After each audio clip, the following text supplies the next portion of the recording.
Bwana Yesu Kristo asifiwe. Kwa nini Mungu alileta sheria?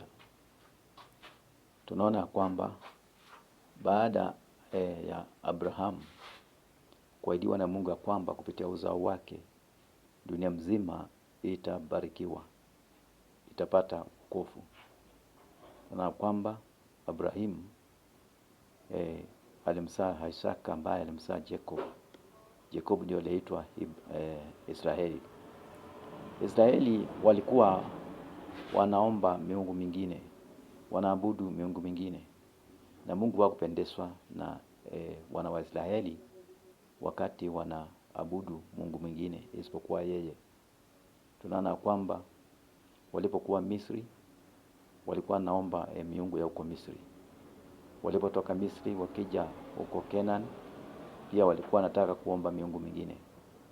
Na Mungu hapo ndio akaona lazima sasa atengeneze sheria ya kwamba wakimtii atakuwa Mungu wao, atakuwa anawalinda, atakuwa anawabariki, atakuwa anafanyia kila kitu ambacho kinafanya wafurahie maisha yao, na walikuwa pia wasaidia kupigana vita na kuwashindania vita zao. Sasa alikuwa anataka awapatie hiyo sheria, na wakikataa sasa kumtii atakuwa akiruhusu wao washindwe katika vita vyao. Alikuwa anaruhusu hata njaa iwapate. Ilikuwa anaruhusu hata kupata laana za kila aina. Laana hizo zimeandikwa katika kitabu cha Kumbukumbu la Torati sura 28 kuanzia mstari wa 15 mpaka mwisho wake. Hapo ndio inaeleza kuhusu hizo laana zote ambao Mungu angewaachilia juu ya wana wa Israeli kwa sababu ya kutomtii. Kwa hivyo sheria ililetwa ili kwanza watu wajue ya kwamba kuna Mungu, na Mungu huyu hataki miungu mingine iabudiwe isipokuwa yeye, na alikuwa anataka kwamba wajue ya kwamba yeye bila kuwa na yeye hawezi kukataa kutenda dhambi. Kwa njia nyingine alikuwa anataka kuambia kwamba pasipokuwa roho wa Mungu akikaa ndani yao hakuna mwanadamu awaye yote anaweza kumtii Mungu. Na tena Mungu alikuwa anataka kuwafanya si watu wake, awafanye watoto wake. Na hakuna njia unaweza kufanyika mtoto wa Mungu isipokuwa roho wa Mungu awe ndani yako. Bwana Yesu Kristo asifiwe sana. Na hapo sasa tunaona kwamba kabla ya wao kufanyika watoto wa Mungu, kuna njia ambao ilikuwa ifuatwe, na hiyo njia ni ya kulipia dhambi zao. Unajua Biblia inasema kwamba watu wote walitenda dhambi na wakapungukiwa na utukufu wa Mungu, na mshahara wa dhambi ni mauti. Kwa njia nyingine, kulingana na Mungu, kila mwanadamu alitenda dhambi na akapungukiwa na utukufu wa Mungu, naye Mungu akapatia kila mwanadamu mshahara wake, naye ni mauti. Hiyo ilitokana kwa sababu mwanadamu wa kwanza ambao ni Adam na mke wake Hawa waliweza kula matunda Mungu aliwakataza kuyakula, na hapo tunaona kwamba wakapata kifo cha kiroho. Na kifo cha kiroho ni ile hali ya kutenganishwa na roho wa Mungu, kutengwa na roho wa wanadamu. Roho wa Mungu alimwacha roho ya mwanadamu, ikawa sasa mwanadamu anakaa bila kuwa na roho wa Mungu. Na hicho kuachana kwa roho mbili, roho ya Mungu na mwanadamu, kinaitwa kifo cha kiroho. Na hicho kifo cha kiroho kilileta laana nyingi. Laana kwanza ingine ni kifo ni umaskini na ufukara. Laana ingine magonjwa na maradhi, na tena laana ingine ni ile kifo cha kimwili. Na kuna laana zingine zote katika ulimwengu huu zilitokana na wakati Adam na Hawa walikula matunda Mungu aliwakataza, na Mungu akawaacha, na hizo laana zikawafuata. Bwana Yesu Kristo asifiwe. Kwa hivyo Mungu alikuwa na madhumuni sasa ya kuondoa dhambi ulimwenguni, na ndiposa Adamu wa pili alizaliwa, naye ni Yesu Kristo. Adamu wa pili alipozaliwa alifanya mapenzi ya Mungu, alitenda vile Mungu alikuwa anataka, na alikuwa anamtii Mungu hadi kifo chake, kifo cha msalaba. Bwana Yesu Kristo asifiwe sana. Na kwa sababu alitii sheria zote za Mungu, Mungu aliweza kufurahia ile hali yake, na akampatia, akawa ndiyo mrithi wake.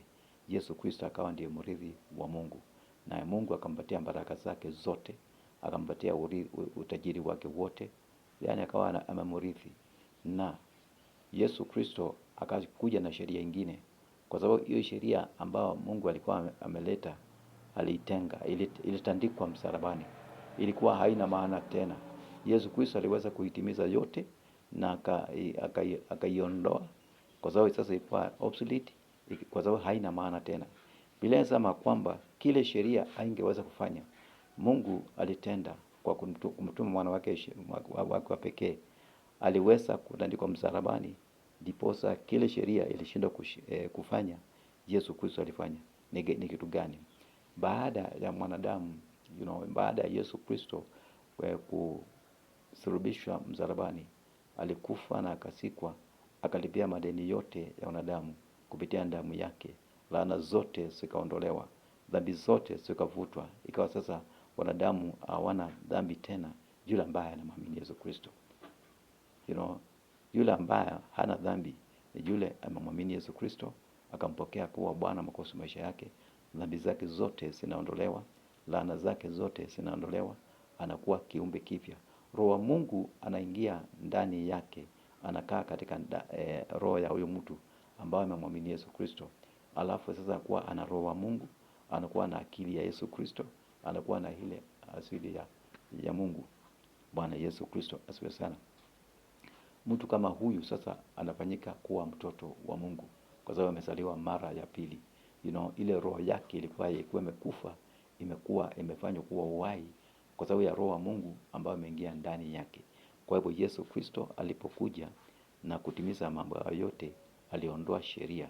Sheria ikawa sasa haina maana tena, kwa sababu aliweza kuitimiza, na zile baraka ambazo Mungu alikuwa ameahidia wanadamu, Yesu Kristo akazipokea tena zote. Bwana Yesu Kristo asifiwe sana. Na kwa sababu sasa Yesu Kristo ameondoa sheria, alikuja na sheria ingine inaitwa sheria ya neema. Hiyo ni ya kwamba badala ya kwenda kwa Mungu ukimuuliza akubariki, ukimuuliza afanyie chochote kile, sasa unaenda kwake Yesu Kristo. Na Yesu Kristo kwa imani yako ndani yake, kwa kumwamini peke yake, kile unataka kutoka kwa Mungu unakipata kupitia kwake Yesu Kristo, pasipo kufanya kufuata sheria, pasipo kufuata sheria. Sheria iliondolewa. Sasa unaenda kwa Mungu kwa njia tu ya imani yako ndani yake Yesu Kristo, na chochote kile unataka ukimwamini Yesu Kristo, ukikiri kwamba ungekipokea kwa imani, unakipata. Bwana Yesu Kristo asifiwe sana. Kwa hivyo sasa neema ni ile hali ya kuwa Mungu mwenyewe amekubali vile kazi Yesu Kristo alifanya ya kuondoa dhambi, kuondoa laana, na pia kukupatia, kuwa na uwezo wa kupatia chochote kile unataka kutoka kwake kupitia mwana wake Yesu Kristo, kwa sababu ndiye yeye peke yake aliweza kutimiza hizo sheria. Bwana Yesu Kristo asifiwe sana. Kwa hivyo neema ni hiyo hali ya kupokea vitu kutoka kwa Mungu pasipo kufuata sheria, pasipo kufanya sheria. Bwana Yesu Kristo asifiwe sana. Unajua sheria, wanadamu huko wakati wa kale ulikuwa inawabidi watende kile Mungu anataka ndiposa Mungu awabariki. Lakini saa hii Yesu Kristo alifanya, na sasa hizo kitu kiko tayari kwa yoyote yule atamwamini Yesu Kristo, unakipokea kwa njia ya kuamini peke yake. Bwana Yesu Kristo asifiwe. Kwa hivyo tunaona kwamba tuko hii wakati wa neema, wakati ambao unapata wokovu wako kwa njia ya kumwamini Yesu Kristo, unapata uponyaji kwa njia ya kumwamini Yesu Kristo, unapata baraka kwa njia ya kumwamini Yesu Kristo, pasipo kufuata sheria, pasipo kuwa na matendo. Kwa sababu Biblia inasema kwamba kwa matendo ya sheria hakuna mwanadamu awaye yote atakayehesabiwa haki na Mungu. Kwa sababu tunaokoka kwa njia ya imani yetu ndani ya Yesu Kristo, tunapata baraka zetu kwa imani yetu ndani yake Yesu Kristo, pasipo kufuata sheria. Kwa sababu mtu kama ni kufuata sheria, hakuna mwanadamu aliyeweza kufuata sheria.